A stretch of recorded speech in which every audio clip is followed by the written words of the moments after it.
विवाद, कर्मचारियों में आक्रोश।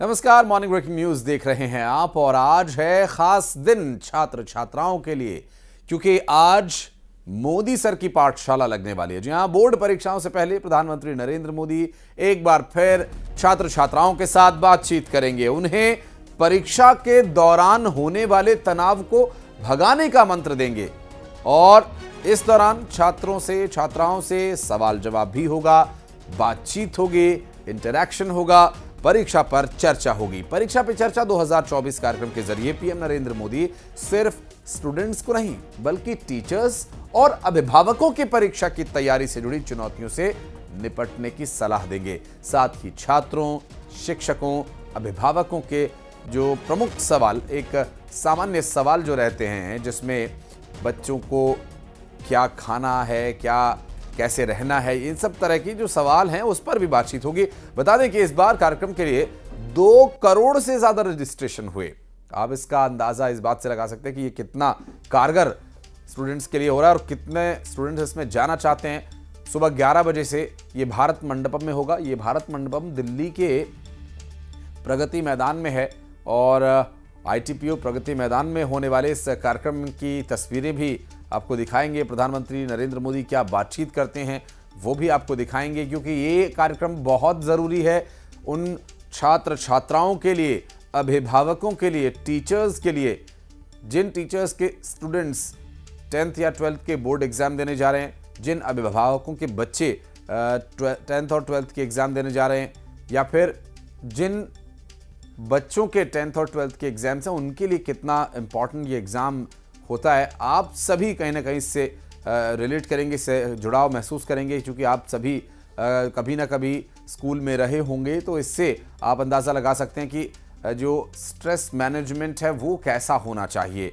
कैसे आपको बिना थके अच्छे मार्क्स लाने के लिए फोकस्ड, यानी पूरे आत्मविश्वास के साथ पूरे तैयारी को किस तरह से एकाग्रचित तरीके से अपने आंसर शीट पर उतारना है, ये बताने के लिए प्रधानमंत्री नरेंद्र मोदी चर्चा करते हैं। सवाल कई बार छात्र छात्राओं के होते हैं, प्रधानमंत्री जवाब देते हैं। कई बार प्रधानमंत्री सवाल करते हैं, छात्र छात्रा उस पर जवाब देते हैं कि आखिर उन्हें कैसे इन एग्ज़ाम्स को न सिर्फ पास करना है, अच्छे नंबर लाने हैं और साथ ही साथ जो तनाव, जो दबाव, जो स्ट्रेस बच्चे या अभिभावक महसूस करते हैं उससे कैसे बचना है। तो परीक्षा पे चर्चा 2024 आज 11 बजे दिल्ली के प्रगति मैदान में होने वाला है। भारत मंडपम में होने वाले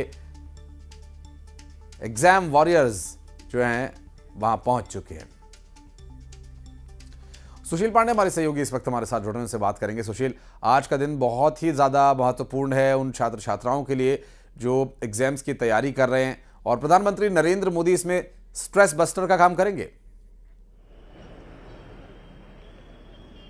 जी बिल्कुल, एकदम बात सही कह रहे हैं कि जिस तरह छात्रों के बीच में जब परीक्षा आता है तो मानसिक रूप से कहीं ना कहीं उन पर तनाव जरूर हो जाता है, और शायद उसी तनाव को कम करने के लिए प्रधानमंत्री के द्वारा बहुत सुंदर प्रयास बच्चों के बीच में जाकर उनके स्ट्रेस को कम करने के लिए किया जाता है।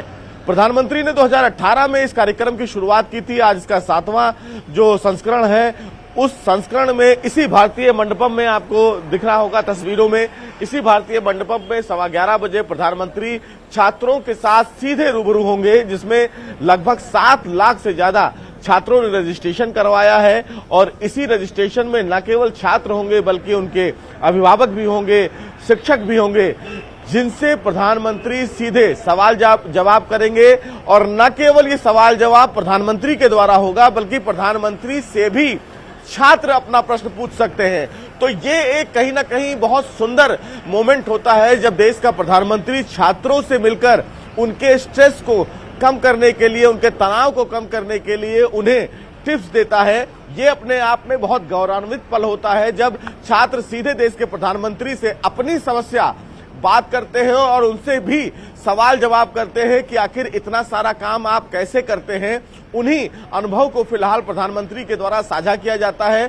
चूंकि प्रधानमंत्री का प्रयास भी ये है कि एक नए भारत के निर्माण के लिए जो छात्र हैं उनको कितना संयमित, कितना अनुशासित और कितना स्ट्रेस बिना उनको बनाया जा सकता है, उसी की तैयारी के लिए प्रधानमंत्री स्वयं आकर अपनी बात रखते हैं, अपना अनुभव साझा करते हैं, छात्रों को ये टिप्स देते हैं कि किस तरह छात्र पढ़ाई के साथ साथ परीक्षा का जो मोमेंट होता है उसमें किस तरह तनाव कम करें। तो ये अपने आप में एक सुंदर प्रयास होता है प्रधानमंत्री के द्वारा, जिसकी आज फिर से हमें 11:15 बजे हम देखेंगे कि किस तरह प्रधानमंत्री फिलहाल छात्रों से बातचीत करेंगे और इसका प्रसारण पूरे देश भर में तमाम राज्यों में बड़ी बड़ी स्क्रीन और स्कूलों में लगाकर दिया जाएगा, ताकि छात्र वहां भी प्रधानमंत्री को सुन सकें, उनसे शिक्षा ले सकें कि कैसे जब परीक्षा होती है तो तनाव को कम किया जाता है, कैसे जब परीक्षा हो तो अपनी परीक्षा पे ध्यान रखते हुए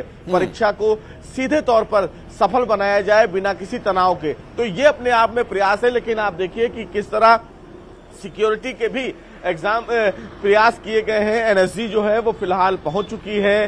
एनएसजी ने फिलहाल सिक्योरिटी को टेक ओवर किया है। चूंकि प्रधानमंत्री इसी दरवाजे से अंदर जाएंगे, फिलहाल मीडिया को यहां पर अभी अलाउ किया गया है, लेकिन और तमाम जो छात्र हैं, अभिभावक हैं, उनको गेट नंबर 7 से एंट्री दी जा रही है। चूंकि सुरक्षा भी बहुत जरूरी है, इसलिए दिल्ली पुलिस के तमाम जो जवान हैं वो मुस्तैद हैं। बहुत ज्यादा सिक्योरिटी यहां पर रखी गई है क्योंकि ये प्रोटोकॉल होता है, इसीलिए एनएसजी भी यहां पर 2 घंटे पहले पहुंच चुकी है। तमाम छात्र, तमाम ऐसे अभिभावक हैं वो फिलहाल यहां पहुंच रहे हैं। कुछ छात्रों को भी अंदर बैठा दिया गया है क्योंकि एक नियम होता है कि प्रधानमंत्री के आने से लगभग 1 घंटे पहले तमाम जो छात्र हैं वो बैठ जाए, उसके बाद सिक्योरिटी चेक होती है। तो फिलहाल तैयारियां लगभग पूरी हो गई हैं और अब थोड़ी देर में जब प्रधानमंत्री स्वयं भारत मंडप में पहुंचेंगे तो हम उस सुंदर तस्वीर को देखेंगे जब प्रधानमंत्री और कहीं ना कहीं तस्वीर के लिए फिर आपका भी रुख करेंगे। बहुत बहुत शुक्रिया आपका हमारे साथ जुड़ने के लिए सुशील, और इस पूरी जानकारी के लिए। तो बढ़ते आगे, इस बीच एक बड़ी खबर आपको बता दें मालदीव से, जहां संसद में उस वक्त बवाल मच गया जब संसद के विशेष सत्र के दौरान सांसदों के बीच हाथापाई शुरू हो गई। बता दें कि पलक झपकते ही एक सांसद वहां पर उस पूरे विवाद में घुसा और फिर विवाद जो है बढ़ता गया और फिर यहां संसद अखाड़ा बन गई। वीडियो भी सामने आया जिसमें मालदीव के संसद में 2 सांसद आपस में भिड़ गए, एक दूसरे को जमीन पर गिराकर लात घूंसे बरसाते नजर आए। इस बीच वहां मौजूद कुछ सांसद उनका बीच बचाव करने के लिए आए, लड़ाई रोकने की कोशिश करने लगे, लेकिन उन्होंने किसी की एक न सुनी और एक दूसरे को मारते रहे। सांसदों के बीच लड़ाई का यह वीडियो सोशल मीडिया पर काफी देखा जा रहा है और नेताओं के बीच इस तरह का ये द्वंद्व संसद में हुआ।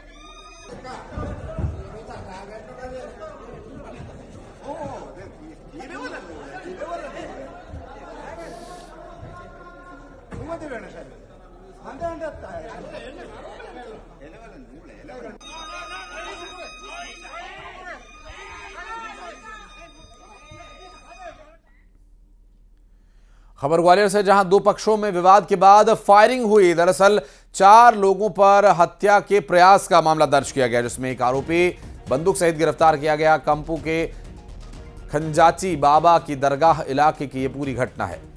आरोपी बंदूक के साथ गिरफ्तार किया गया। आपको बता दें कि इसमें 2 पक्षों में विवाद हुआ और 4 पर हत्या के प्रयास का मामला दर्ज किया गया। एक आरोपी बंदूक सहित गिरफ्तार किया गया। कंपू के खंजाची बाबा की दरगाह इलाके की घटना है। 2 पक्षों के बीच विवाद का मामला ग्वालियर से सामने आया, जहां विवाद के बाद फायरिंग हुई। 4 पर हत्या के प्रयास का मामला दर्ज किया गया। एक आरोपी बंदूक सहित गिरफ्तार किया गया और ग्वालियर से सामने आई तस्वीर देखिए किस तरह से उसमें बुलेट भी दिखाई गई है। काफ़ी बड़ी ये बुलेट है। और सुशील हमारे सहयोगी इस वक्त हमारे साथ मौजूद हैं। सुशील, क्या जानकारी मिल पा रही है, क्या था विवाद और फायरिंग तक नौबत पहुंच गई? बिल्कुल, देखिए शनिवार रात को खजांची बाबा इलाके में 2 परिवारों के बीच विवाद हुआ था इस विवाद में शनिवार की रात एफआईआर दर्ज कराई थी दोनों पक्षों ने, लेकिन रविवार की शाम फिर ये विवाद भड़क गया और इसी विवाद के चलते दोनों परिवारों में जब विवाद हुआ तो एक पक्ष जिसमें बताया जा रहा है अली शेर खान नाम का आरोपी, वो और उनके परिवार के लोग आए और इन्होंने फायरिंग की है रुबीना खान नाम की जो महिला है पास में रहने वाली, उसके घर पर। हालांकि इस फायरिंग में किसी तरह का कोई नुकसान नहीं हुआ, लेकिन इनके घर पर जो है आसपास बुलेट लगे हैं और उसके बाद जो फरियादी है रुबीना, उसने कंपू थाने में शिकायत दर्ज कराई और कंपू पुलिस ने इस मामले में अली शेर खान सहित 4 लोगों के खिलाफ हत्या के प्रयास का मामला दर्ज किया है और पुलिस ने उसी दौरान जो है एक आरोपी को गिरफ्तार कर लिया है बंदूक के साथ और अब इसमें पुलिस और विस्तृत जांच कर रही है। तो निश्चित तौर पर 2 पड़ोसियों की आपसी रंजिश के चलते जो विवाद था पुराना, उसी विवाद में ये फायरिंग की घटना रविवार की शाम को हुई है। अब पुलिस जो है बाकी के आरोपियों को इसमें पकड़ने के लिए दबिश दे रही, लेकिन जिस तरह से फायरिंग हुई, करीब 10 से 15 मिनट तक फायरिंग की गई, इससे आसपास के लोगों में भी दहशत है। बहुत शुक्रिया आपका सुशील इस पूरे मामले पर जानकारी देने के लिए। बिलासपुर में कांग्रेसी नेता की दुकान में घुसकर हमला और बदमाशों ने लाठी और डंडे लेकर वहां पर काम करने वाले लोगों पर हमला कर दिया, जिसका दुकान में लगे हुए सीसीटीवी कैमरे में वीडियो भी रिकॉर्ड हो गया और फुटेज सामने आया। सिविल लाइन थाना क्षेत्र के मंगला धुरीपारा का ये पूरा घटनाक्रम बताया जा रहा है, जिसमें देखिए करीब 5 से 6 लोग वहां दिखाई दे रहे हैं जो डंडे हाथ में लिए हुए हैं और जो भी हाथ में आ रहा है उसे उठाकर मार रहे हैं। कांग्रेसी नेता की दुकान में घुसकर ये मारपीट की गई। आरोपी के द्वारा लाठी और डंडे से वहां पर काम करने वाले लोगों पर हमला किया गया, जिसका सीसीटीवी वीडियो सामने आया। दरअसल कैमरा दुकान में सीसीटीवी लगा हुआ था और इसी में ये रिकॉर्ड हुई तस्वीर। लाठी डंडे से कर्मचारियों पर जानलेवा हमले का मामला, सीसीटीवी फुटेज आया सामने। दुकान में घुसकर जानलेवा हमला किया गया। कांग्रेसी नेता की दुकान में घुसकर यहां पर वहां के दुकान के कर्मचारियों से मारपीट किए जाने की तस्वीर सामने आई। हालांकि कार्रवाई क्या की जा रही है इस पर और डिटेल्स आगे पहुंचाएंगे आप तक।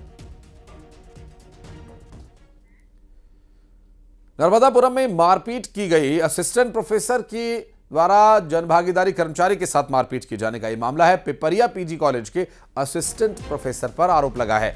मारपीट का वीडियो सोशल मीडिया पर वायरल हो रहा है। लेटर टाइप करने की बात पर मारपीट हुई थी। नाराज कर्मचारियों ने प्राचार्य से इसकी शिकायत की है।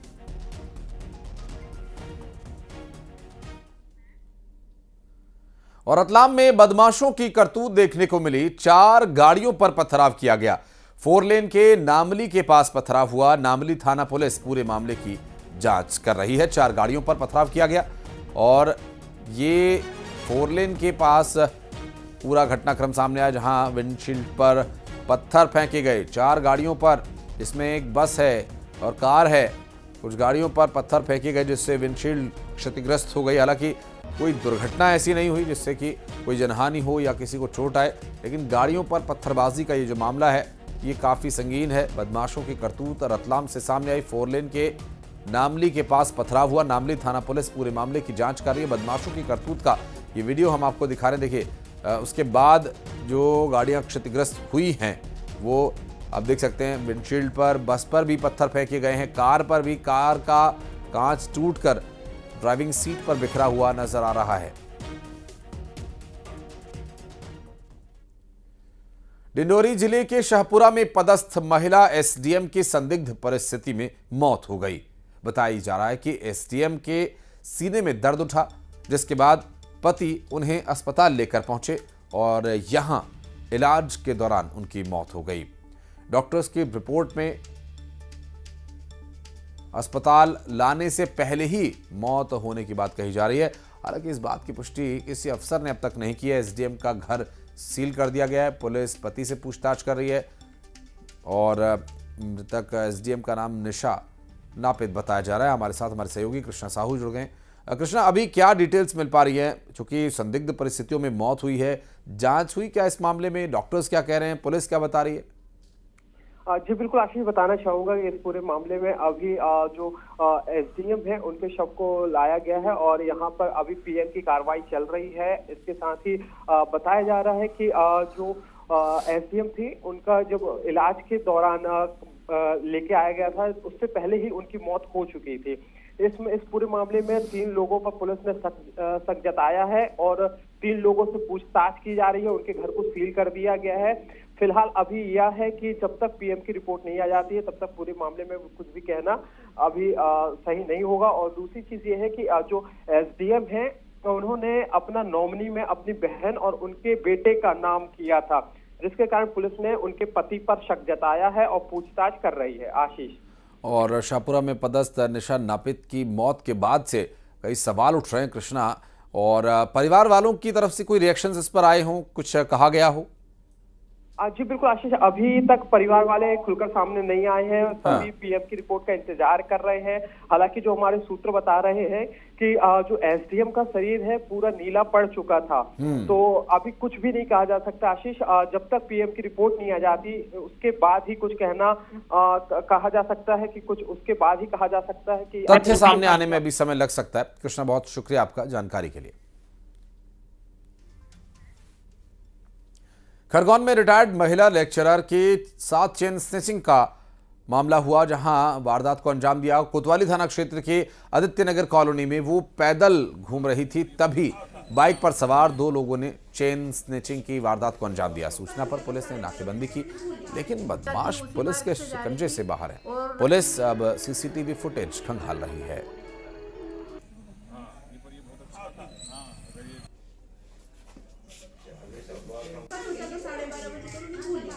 और रमन महाजन के पीछे जैसे मैं मुड़ के 2-4 कदम ही चली होंगी कि सामने से 2 लड़के आए बाइक पर, और मैंने सोचा ये मेरी तरफ ऐसे क्यों आ रहे हैं, तिरछे तिरछे क्यों आ रहे हैं। इतने तो उनने जो झपट्टा मारा और मेरे गले से चेन खींच के ले गए। कितने तोले की चेन थी? 2.5 तोले की चेन थी, करीब 2.5 तोले की चेन थी। यह आदित्य विहार कॉलोनी में भी शाम को 6 बजे जहाँ पर हम खड़े हैं, वहाँ पे एक माताजी करीब उम्र 75 वर्ष की इवनिंग वॉक पर निकली थी, टहल रही थी। इसी दौरान 2 अज्ञात बदमाश मोटरसाइकिल से आए और उन्होंने उनकी चेन खींची है। इस प्रकार की सूचना प्राप्त हुई है। अभी कैमरे वगैरह देख रहे हैं और आगे जो घटनाक्रम को तलाश कर रहे हैं। दिल्ली दौरे पर गए सीएम डॉक्टर मोहन यादव आज दोपहर मध्य प्रदेश लौटेंगे। भोपाल में शाम करीब 6:30 बजे वो उद्योगपतियों से मुलाकात भी करेंगे। मुलाकात के दौरान प्रदेश में निवेश पर चर्चा होगी। मुख्यमंत्री डॉक्टर मोहन यादव पहुंचेंगे आज भोपाल, और फिर एक महत्वपूर्ण कार्यक्रम जिसमें प्रदेश में निवेश को लेकर उद्योगपतियों से चर्चा होगी। शाम 6:30 बजे उद्यमियों से मुलाकात मुख्यमंत्री डॉक्टर मोहन यादव करेंगे। मुलाकात के दौरान निवेश पर चर्चा होगी और उद्योगपतियों से आज वे मिलने वाले हैं। क्या कुछ बातचीत होगी, उद्योगपतियों में प्रदेश में निवेश करने को लेकर कितना इंटरेस्ट है, कितनी दिलचस्पी वे दिखाते हैं और प्रदेश को कितना निवेश मिलता है, और उद्योगपतियों को प्रदेश सरकार क्या सपोर्ट करने वाली है आगे, ये भी देखने का विषय होगा। बातचीत होगी मुख्यमंत्री के उद्योगपतियों से। तो संभव है कि उद्योगपति भी अपनी समस्याएं रखेंगे और मुख्यमंत्री से समस्या का समाधान की उम्मीद करेंगे, और साथ ही साथ मुख्यमंत्री जिस तरह उद्योगपतियों को बातचीत के लिए बुलाया गया उसी तरह से उन्हें अच्छा प्लेटफॉर्म मिलेगा जिससे कि वो प्रदेश में निवेश कर सके राज्य सरकार के सहयोग से, मुख्यमंत्री डॉक्टर मोहन यादव के सहयोग से।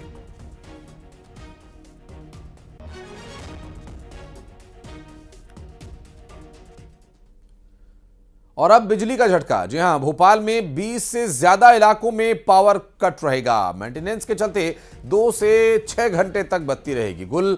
शाम 4 बजे तक दामखेड़ा, गीत बंगलो, इसरो कॉलोनी में पावर कट रहेगा सुबह 10 बजे से, और 10 बजे से लेकर दोपहर 3 बजे तक ओम शिवनगर, मुंशी प्रेम कॉलोनी में कटौती होगी। सुबह 11 बजे से दोपहर 1 बजे तक वैशाली नगर, सुरुचि नगर में पावर कट होगा। सुबह 11:30 बजे से दोपहर 1:30 बजे तक जेके टाउन में पावर कट रहेगा। राजीव गांधी कॉलेज, प्रियदर्शनी और शिवालय में पावर कट रहेगा। बिजली कटौती होगी। 2 से 6 घंटे तक ये पावर कट रहने वाला है मेंटेनेंस कार्य के चलते, और इस मेंटेनेंस के लिए ही ये पावर कट्स किए जाएंगे।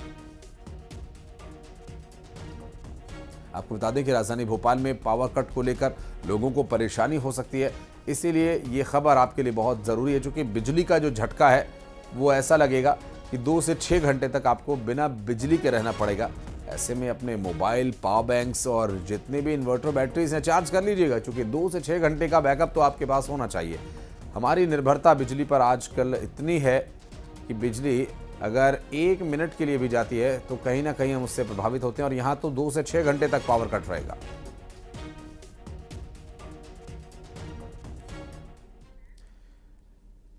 और अब खबरें 2020 अंदाज में।